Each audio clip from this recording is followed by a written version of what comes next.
Warning, this episode contains sensitive topics. Viewer discretion is advised. As today we return to 910 Inc., a recent rebranding of the WACTOR VTuber agency. This Japan-based agency becoming infamous over the past years, having leaked private information like names and addresses of talents who had tried to leave the agency, alongside also leaking private information of fans. This agency finding initial success due to making inroads with the Spanish-speaking community. But now, after having lost 40-plus talents, moving into 2024, only 6 Japanese talents had remained with the agency. And now, as of this past weekend, the agency has lost nearly all of their talents. That beginning with Himeragi Ageha, herself sending out this prepared notice in both Japanese and Spanish, this message handedly translated by Hikaru, as we also have further details from a later stream by this talent that go even beyond what you are about to hear. This message reading, I, Himeragi Ageha, am writing to inform you that I have been subject to the following treatment of my office. That including forced to perform work not included in my contract, the amount of staff work was clearly not proportional to the amount of money involved, fearful and high-pressure behavior,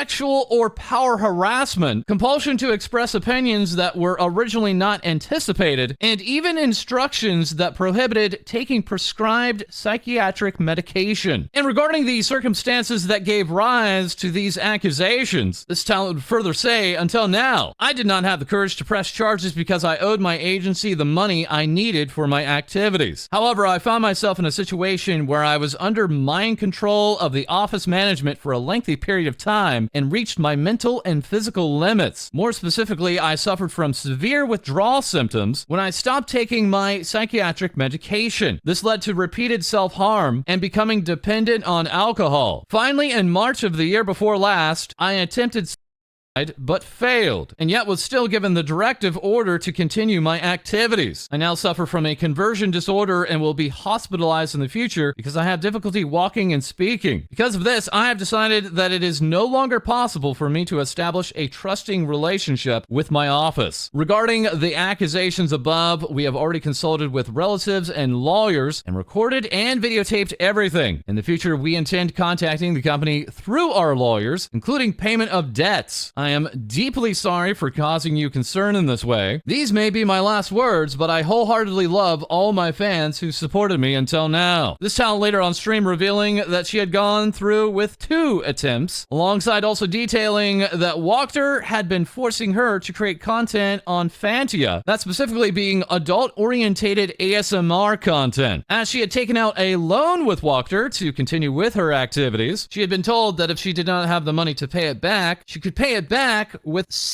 with the staff. In addition, this talent had signed a contract in which she had a fixed salary and hours, and with the passage of time, she did not even earn 10% of what she had been earning in the beginning as this VTuber. This talent now opening up her very own Twitter account, that under Chidoku Hera, while at the same time as that information drop, another WACTOR talent came forward, that being Nimu Remi Charo, herself also sending out a message in both Japanese and Spanish, stating, I hereby declare that Office W has forced me to conduct activities which were not in my contract, changing my contract unilaterally and expressing opinions which were originally not mine because of their coercive attitude. For a long time, I have endured unreasonable pressure and instructions from the office, but recently there have been instructions to conduct my activities after the end of the contract period that my heart could not support very well. Recently, I have been unable to sleep without resorting to medication, my physical condition has not improved, and I am unable to continue with my daily life. I am deeply sorry to involve you in this way. However, I decided this for the sake of my future activities and the other members who suffer unreasonableness in the said office. For more information regarding the legal perspective and process details, see Uega-kun's article. And as we have done in the past, in case we get sued or go to court, we have already consulted with lawyers. We will be back, so please wait a little longer until everything is over. This town now opening up their very own Twitter account under Chino Cham. And regarding regarding that individual of Yoiga-kun, that being the recently debuted male VTuber Tenjo Yoiga, themselves debuting with a model originally intended for an English-speaking talent who had left WACTOR before debuting. This VTuber on Twitter saying, "I have been accused by the firm W of being in breach of contract, being suspected of directing work outside the contract, and of being charged an unfair penalty of 5 million yen, and having my YouTube channel revoked even though my contract was still in effect." The reason for this is that there was originally a section of the contract that seemed to be incorrect, and in a conversation with a staff member, I told him that I would not do any work outside the contract. That staff member replying, "I think you should do the work outside of the contract just as I do it too." This talent in their statement further saying, "This shows that these tactics have been repeated habitually, and that the staff speaks as if they're doing things that they should not be doing to people with mind control or mental illnesses." This talent then referring to a he, potentially a staff member or the CEO of WACTOR, saying it can be deduced from this that he is forced to put only yes men around him. This is because he wants to ensure that his misdeeds do not come to public light. This must have been the background for those who got fired in the past for breaking their contract. First, I have not breached the contract. If I had done so, I would have already been fired from the company. Now the management is desperately trying to figure out what I did wrong and tries to twist it into a contractual breach to terminate me. Their law firm has also contacted me and said they would sue me. They actually sent me an email with a mandate that I contact them, which is bad. It is a threat. I was suspicious from the beginning, but I didn't think that they were this corrupt. This is the appearance of the office W. I want to continue my activities in the future, and I want to do various things with various people, but this incident happened while I was in the midst of that, and I am filled with despair. However, it is not in my nature to back down and sneak around, so I will continue to fight until the end. It's really sad to think that in the past, there were people who had their contracts unfairly terminated or were being made to pay unfair penalties out of fear and guilt after being subjected to this kind of thing. We will take responsibility into our hands until the end to bring the darkness of this said office to light and ensure that everyone receives a rewarding ending. In case we are unmasked or go to court, the three of us have already consulted lawyers, as we have done in the past. We hope you don't lose sight of us. We apologize for this offensive post. This town ending their statement with, "We will never lose," as they can be found on their brand new Twitter account, Haman Buddha. And now bringing us over to the fourth talent, Kobe Ururu, directing viewers to the previous three statements and saying it is incredibly sad that this kind of unreasonableness is allowed. I could not help but raise my voice at the thought that previous veteran members of WACTOR also had their contracts terminated because of this type of case. I cannot continue staying with Office W, which causes this much damage to my favorite members. The daily commitment, the jobs I worked hard on, and the time I spent with all of you are all of the important treasures to me. That is why I cannot tolerate what is happening in Office W. This is like an insult to the talents themselves. I will be gone for a while, but do not worry. I promise that I will come back as soon as possible. I am so sorry for writing so badly. This is all. I am Kobe Ururu. This town opening up a brand new Twitter account under Maro Maro. Now bringing us over to their next to last talent, that being Kumaboshi Mahiru, not sending out any type of plan statement and instead simply tweeting out, "What am I supposed to do?" Alongside, "I have something to report, just wait a little longer," as we may potentially see this talent also leave WACTOR. Bringing us now to the final talent, Izuki Miyu, the first and original talent of WACTOR, having been responsible for expanding out the agency to the Spanish-speaking community and having gone on hiatus from the agency mid-2023, but now promising a return in March. Many wondering if the talent behind this VTuber will be the same talent that had left last year, as now numerous former members of WACTOR have reacted. Beginning here with Extra Lorraine, tweeting out, "Damn, it's going down. I'm yelling timber." The amount of things just from 4 people, imagine the whole company. I really wish it goes down. Also saying, "Damn, there's so many things I want to say," and remarking on WACTOR, stating they really are like cockroaches. We also have another former member, Shurahiwa, recently releasing her very own merch collection with Uwu Market and tweeting out, "Group chat be like." Another former member of WACTOR here, stating, "I welcome all my fellow comrades that share the same pain and suffering we all experienced. No matter where they are in the world, I'll always be there to support you." And further remarking, "I will be waiting for you." Another former member, Yukini Alwyn, echoing all of our thoughts and saying, saying February never ceases to amaze me. As our last former member here, Ryu Yumiiri, would remark, I wonder how many children they will make unhappy. I hope they get blasted to hell. And regarding a fan of WACTOR who they had leaked personal information of, this individual now remarking, I hope someday you pay for everything you did to so many people, taking advantage of their emotional vulnerability. A year ago, you threatened me thinking that I would still be afraid. But what you don't know is that I learned not to let myself be manipulated. WACTOR's rebranding, originally promising more IRL content by their VTubers, but after the release of this information, changing their profile picture to white text on black. And very quickly, for our Spanish-speaking audience, we also turned back to the Spanish VTuber agency, OWOZU, who had recently seemingly lost all of their members, now checking back in with one of their biggest talents, Raccoon, alleging that the agency was not paying them for donations sent to them by fans. Raccoon sharing this screenshot, an attempt to prove what this amount was for, this payment being for both throat and speech therapy alongside an operation for Raccoon's cat. Raccoon now claiming victory, saying PayPal proved us right. They denied the refund request from the Pinkies, that being OWOZU, the quote-unquote pink agency, and further stating I will be creating a new Ko-fi to sell cool stuff, and this one will be linked to my PayPal. And next we have an update regarding Nijisanji English's Kotoka Torahime, taking to Twitter this past weekend to say apologies for the silence. I saw a doctor recently, and what they diagnosed me with really proved to me that I need time to mentally heal. I'll still upload songs since those are what keeps my mind off things, but streams will only happen when I'm well. Thanks for understanding. This NijiEN Liver receiving support from Maria Marinette, saying rest up Koto-chan, if you ever want to play games offline, hit me up. Uki Violetta saying take care girl, please let me know if you need anything or if there's anything I can do to help. Claude Claw Mark replying take care bestie. Remo Indo giving this hug, and even more hugs from Finana Ryagu. As now today we turn back to Dokibird, once again saying let's keep laughing together. This indie VTuber now crossing the 600,000 YouTube subscriber mark. Now at this time recording, hitting 606,000 YouTube subscribers, while also now opening up a fundraiser in her free chat. Dokibird on Twitter saying thank you everyone for your kindness. I feel with all of this new attention and eyes on me, I really wish to direct it at something positive we can do together. I've set up a fundraiser on my channel's free chat to support mental health. This is also an open fundraiser, so any channel can join in. I will be doing a charity/fundraising stream with stretch goals and donor incentives next week. More information will come out soon as I'm still organizing it and figuring out the details. I can't believe you've all donated so much even before I was able to officially announce it. Please remember that you all matter and you are important in this world. As long as we are here together, we can make a small change in this world for something better. I will be offering alternatives for worldwide options soon as well, since the YouTube feature is not available to everyone. This particular fundraiser now earning over 28,000 US dollars with still 11 days remaining. Dokibird also on Twitter asking who are the YouTube Doki Clippers so I can link your channel on my channel and support you guys. As below on Dokibird's YouTube page, we have this Clipper section, just as this talent had on their Celine Tatsuki page before their termination. Some of these Clippers turning into Dokibird Clippers, which could still be seen on Celine's YouTube page before Nijisanji had removed all content on that channel. Dokibird further accomplishing dreams which she could not fulfill within Nijisanji, including a Garfield Kart membership stream, and now following up with a much-delayed collab alongside Filian, saying I'll be doing a Hot Ones collab with Filian on her Twitch channel. Submit some topics you want us to discuss while we eat some spicy wings. Yes, they are the official Hot Ones sauces, by the way. I'm scared. That is, yours truly will be collabing alongside Filian